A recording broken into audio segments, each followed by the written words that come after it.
Salve, salve, meu povo, vamos começar. A gente tem que seguir com a aulinha de Sociedade Anônima e tem mais um slide aí pela frente que a gente vai matar tudo hoje e para dar um tempinho de sobra para vocês estudarem para a matéria. Desejo a todos de antemão uma boa prova e qualquer dúvida que apareça por aí eu tô às ordens, beleza? Deixa eu botar assim que acho que fica melhor. Isto. A gente parou justamente quando a gente ia começar a falar dos títulos mobiliários, né? Dos títulos que podem ser negociados, dos papéis que são considerados como os bens móveis, são direitos e que eles são negociados, às vezes na bolsa, às vezes no mercado de balcão. Então vamos conhecer um pouquinho. As ações são mais comuns, acho que vocês já escutaram mais vezes e são mais familiares a vocês. Essas ações são equivalentes às cotas de uma limitada, um pouquinho parecido, e é como eu divido o meu capital social de uma sociedade por ações, seja numa SA, seja numa comandita, né, por ações. As debêntures,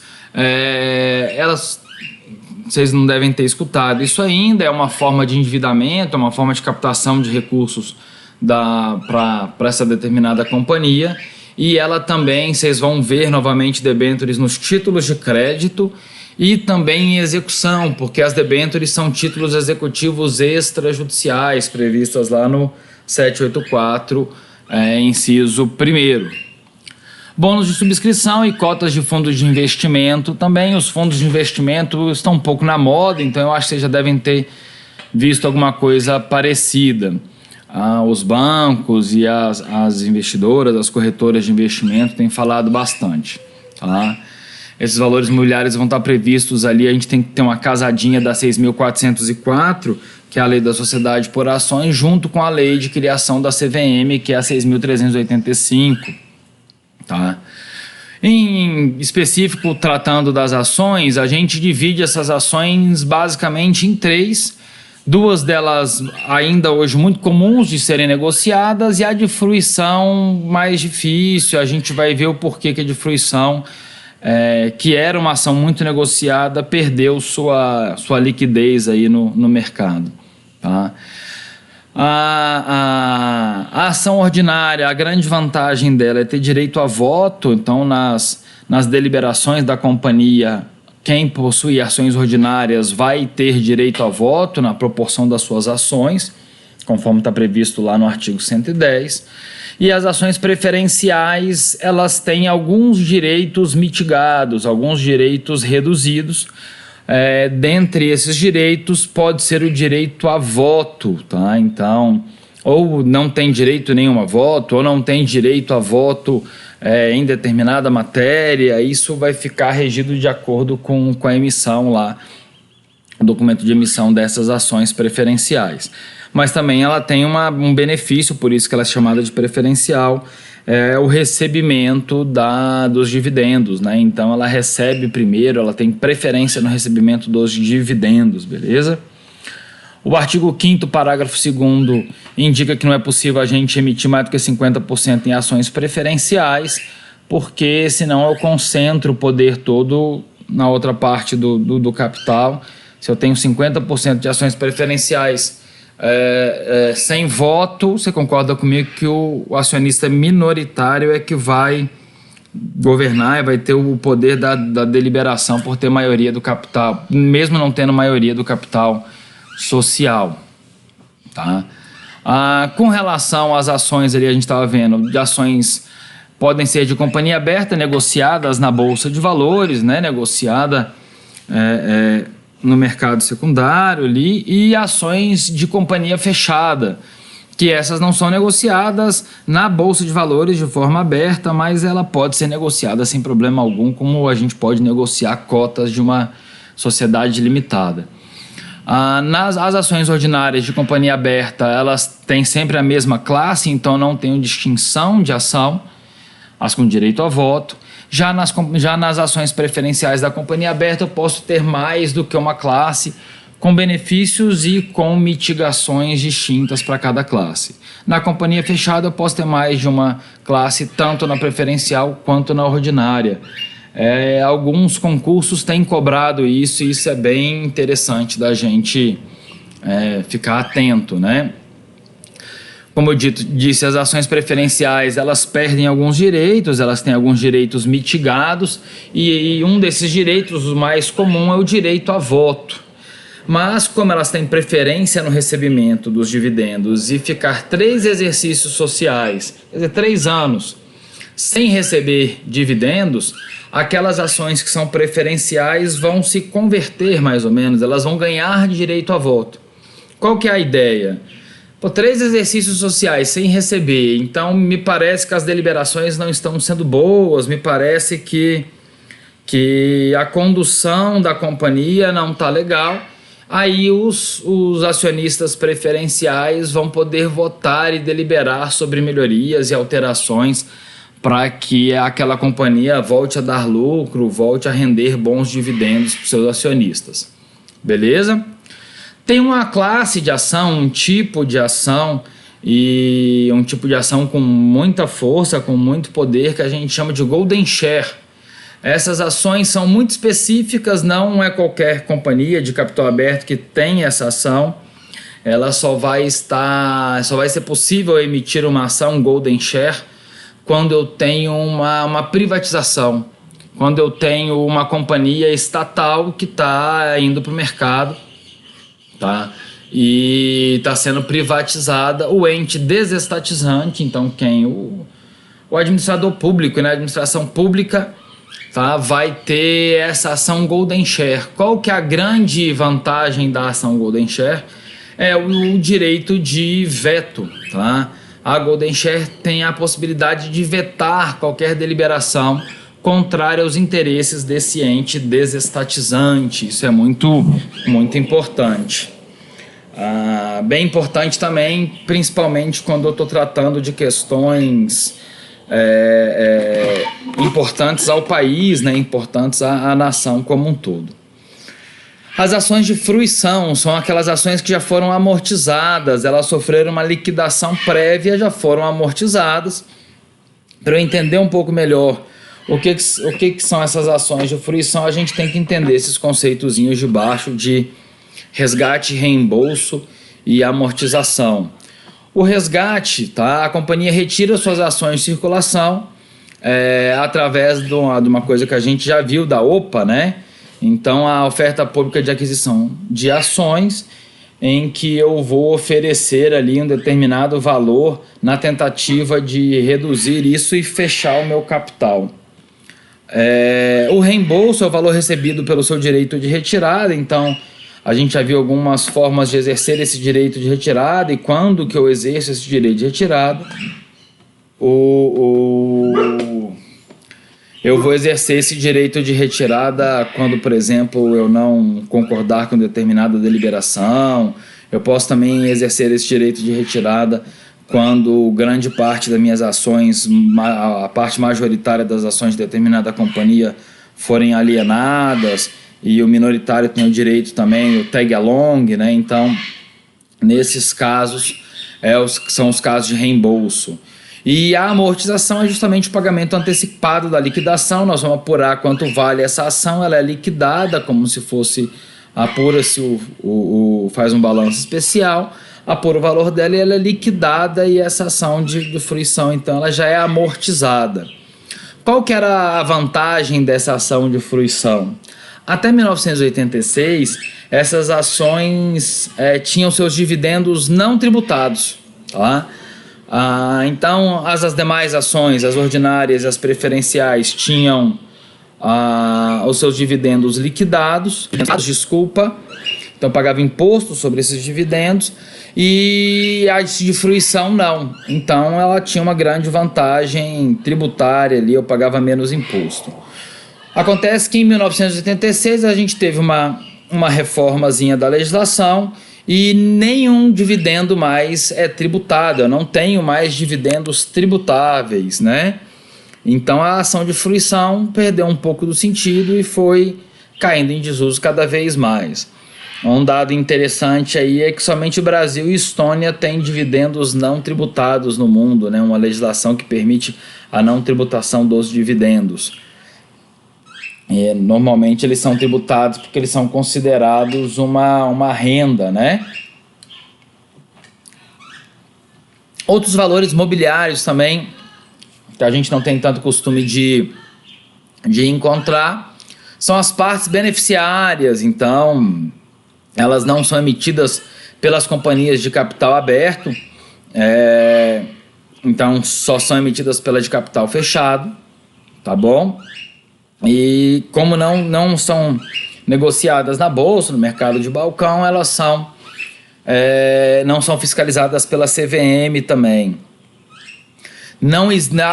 Essas partes beneficiárias não caracterizam uma venda de ações, a gente viu ação agora, não é um outro título que não é uma ação, e essas partes beneficiárias não recebem dividendos. Aqui a gente tem que fazer uma divisãozinha entre lucro e dividendo.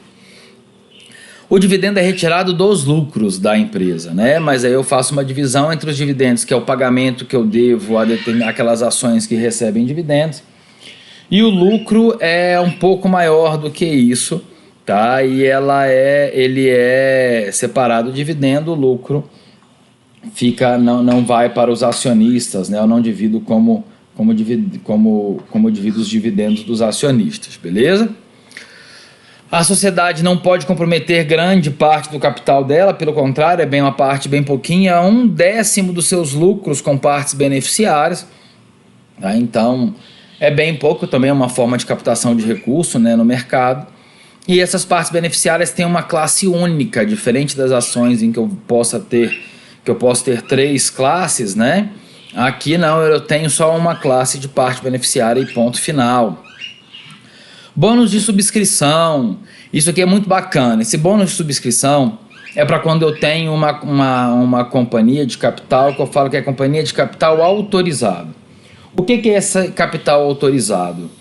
Em alguns casos, o aumento do capital social, como a gente já viu nas aulas para trás, pode ocorrer, né? Então eu tenho o capital integralizado ali, eu vou aumentar o meu capital, mas isso numa sociedade anônima demora e às vezes fica muito grande, fica muito demorado, e a necessidade de capital é mais rápida do que essa burocracia toda de alterar estatuto, deliberar, levar para aprovação do CVM. Então, algumas companhias já têm um valor de capital integralizado, um valor de capital ali subscrito e até integralizado, e a gente tem um aumento de capital previamente autorizado, por isso que eles chamam de capital autorizado. Nesses casos, a companhia vai poder emitir esses bônus de subscrição, e esses bônus de subscrição tem uma série de benefícios, e um desses benefícios é você, quando for abrir o capital, eles forem aumentar o capital, né, esse capital autorizado efetivamente for ser implementado, quem possui esses bônus de subscrição vão ter preferência aí na aquisição, tá? Debênture, já falamos um pouquinho, também é um valor mobiliário, tá? Aqui ele é um título representativo de dívida, então é uma forma da empresa captar recursos, mas se endividando e não distribuindo suas ações, por exemplo.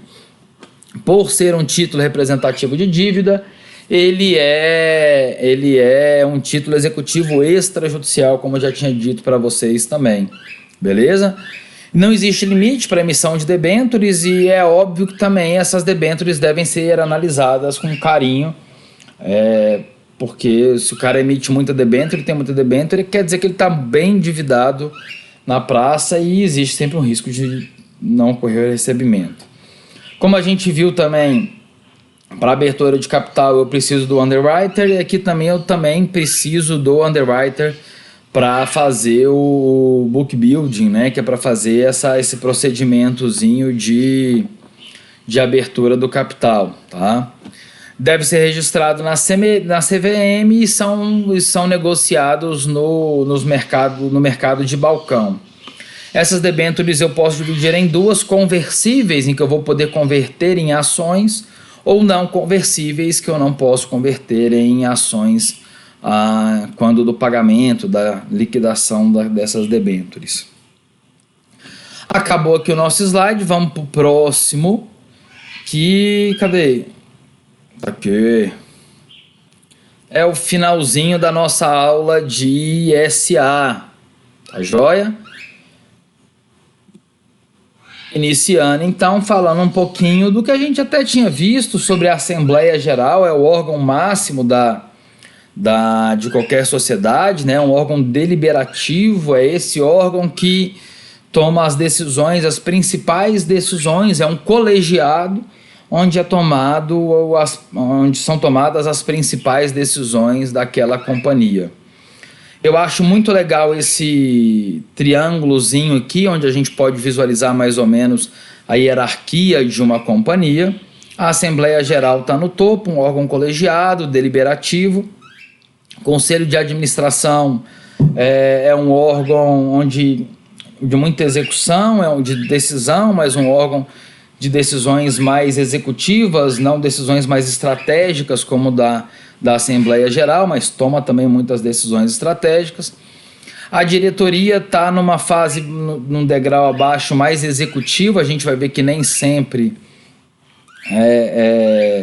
às vezes essa diretoria também tem umas decisões deliberativas, umas funções deliberativas, e o Conselho Fiscal com uma função de fiscalizar esse pessoal todo de cima aí, tá? Vamos entender um pouquinho o que é a Assembleia Geral e depois nós vamos ver um por um nos seus detalhes. Então, como eu falei para vocês, é um órgão de natureza deliberativa. O que quer dizer isso? Eles vão deliberar, eles vão discutir, eles vão votar, tá, as estratégias e os rumos da companhia. É um órgão obrigatório em todas as companhias, ele é necessário, ele é obrigatório. Quem é que pode convocar essa Assembleia Geral? Essa Assembleia Geral eu divido ela em duas.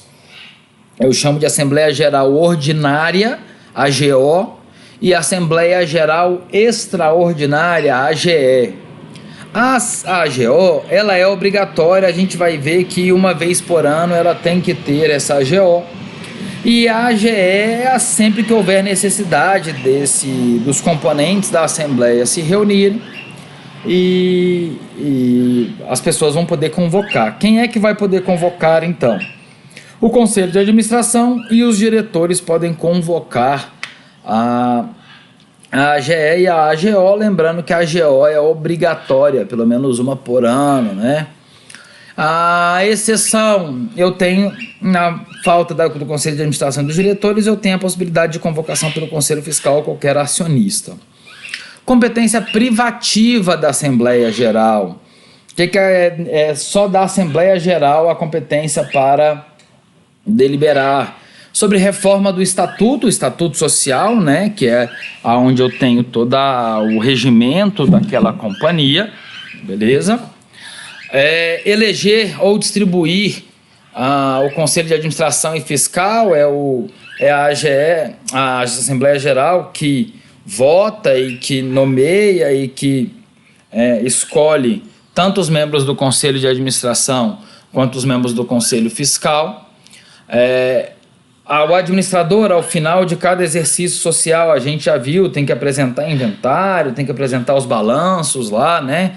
Balanço patrimonial e balanço de resultado econômico, e ele tem que prestar contas com essa documentação.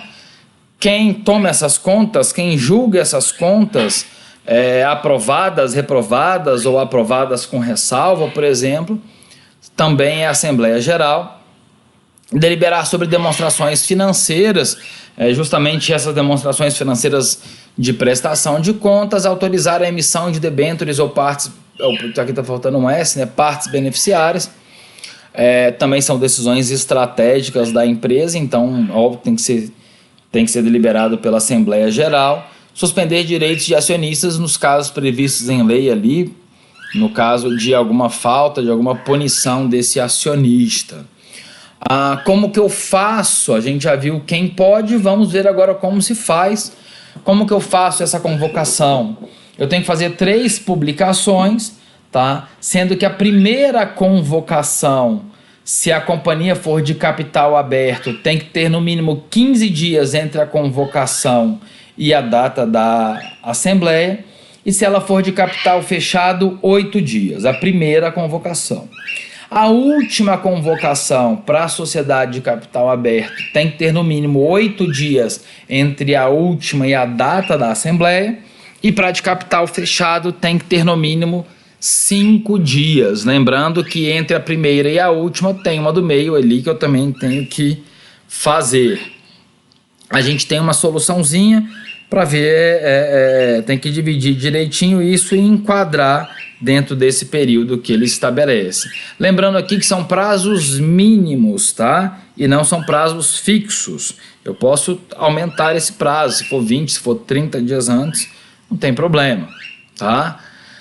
O quórum, aqui, então, uma vez que a gente viu, tá? Quem pode convocar e viu como que convoca, vamos ver como que ela se instala, como que ela inicia os seus trabalhos. Então, eu tenho um quórum de instalação para a primeira convocação de 1/4 dos acionistas com direito a voto. Eu tenho que lembrar aqui que eu tenho as ações preferenciais que não possuem direito a voto, então 1/4 dos acionistas com direito a voto, eu instalo a minha assembleia. Cuidado, porque instalar a assembleia é uma coisa, mas deliberar é outra. Eu inicio então a minha assembleia. Os quórums de deliberação são diferentes. 1/4 com direito a voto é pouca gente, né? 25%, tá? Do direito a voto. E em segunda convocação com qualquer número de acionistas com direito a voto. Tenho que ver também direitinho como isso está regido no Estatuto Social. Para a deliberação, via de regra, o meu quórum é de maioria absoluta, né? Maioria do capital, né? Das ações com direito a voto ali. Também tem uma previsão lá, a legislação traz previsão também em caso de empate. Às vezes é difícil acontecer empate, mas no caso de empate, eu tenho a possibilidade de uma nova assembleia marcada de imediato, assim, marcada sem um prazo muito grande, com uns 2 meses de prazo, e para voltar a deliberar sobre essa situação aí do empate. Aquela matéria fica pendente, eu volto a deliberar sobre isso em uma nova assembleia. E se persistir o empate, aí eu vou ser obrigado a ou buscar a arbitragem, e para buscar a arbitragem eu tenho que ter a concordância de todos, né, sobre esse método de solução de conflitos e previsão contratual, estatutária, né? Ou então vou ter que buscar o Poder Judiciário para resolver esse imbróglio aí que não está sendo empatado e a pessoa não decide nada. Às vezes precisa tomar uma decisão e a empresa fica parada sem essa decisão. Uma vez que a gente viu então da Assembleia, vamos ver agora o Conselho de Administração, tá? Eu tenho um quórum mínimo desse conselho, uma quantidade mínima de pessoas de 3, e podem ser quantos forem necessários, não tem o máximo. Óbvio que a depender do porte da companhia, ele aumenta ou diminui, né? Para ser membro do Conselho de Administração não precisa ser acionista. A gente viu que o administrador não precisa ser acionista da companhia, não precisa ser sócio da companhia, tá? E os poderes, a gente já viu isso também lá na limitada, que esses poderes são indelegáveis. Eu posso até distribuir alguns poderes, eu posso até fazer um pouquinho de uma desconcentração, se a gente for parar para pensar na mesma lógica do direito administrativo, fazer uma desconcentração, mas eu não posso, na parte executiva, mas principalmente na parte deliberativa, eu não vou poder ficar delegando os poderes do Conselho de Administração, lembrando que eles são eleitos, eles são escolhidos a dedo, não tem lógica ele ser escolhido e passar para uma outra pessoa que às vezes os acionistas, os investidores nem conhecem, né? O prazo de validade desse conselho é de 3 anos, então quem fica ali eleito fica por 3 anos e pode ter até uma reeleição, tá joia? Bem bacana é a possibilidade de poder ter um representante dos empregados no Conselho de Administração. Eu acho que fica uma companhia com uma governança melhor, com um compliance maior, os empregados se sentem mais seguros também e mais participantes das principais decisões da empresa. O conselho de administração não é obrigatório, tá? Mas a diretoria é de natureza obrigatória, sim, eu preciso da diretoria sempre. São as cabeças que vão gerir ali a minha companhia no dia a dia, tá? Ela tem uma tríplice natureza: deliberativa, a depender de como é organizada essa diretoria, muito deliberativa, tá?